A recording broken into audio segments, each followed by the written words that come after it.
ஒரு எலெக்ஷன்ல அவங்களோட எதிரிகளை தான் எதிர்ப்பாங்க, அப்படிதான் எதிர்ப்பாங்க, அதுதான் யதார்த்தமும் கூட. ஆனா இந்த எலெக்ஷன்ல தான் ஒட்டுமொத்தமா எல்லாருமா சேர்ந்து ஒருத்தனை எதிர்க்கிறாங்க. உங்க விஜய் நான் வர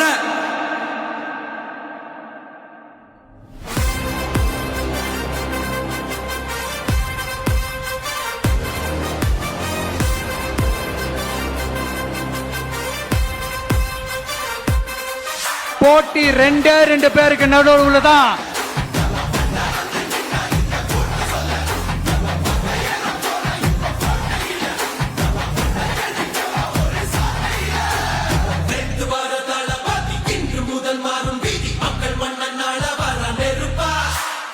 என் மேல அவதூறு பரப்புனா அது மக்கள் மேல அவதூறு பரப்புற மாதிரின்னு. எனக்கு அரசியல் தெரியலன்னு சொன்னா அது மக்களுக்கு அரசியல் தெரியலன்னு சொல்ற மாதிரின்னு. என்ன அசிங்கமா பேசுனா அது மக்கள் அசிங்கமா பேசுற மாதிரின்னு.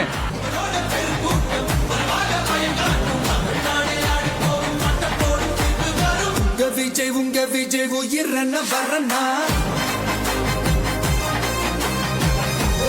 உங்க விஜய் எளியவன் குரல்னா. ஆனா உங்க ஆட்சி தான் தப்பான ஆட்சி, தமிழ்நாட்டுக்கு தேவையில்லாத ஆட்சி.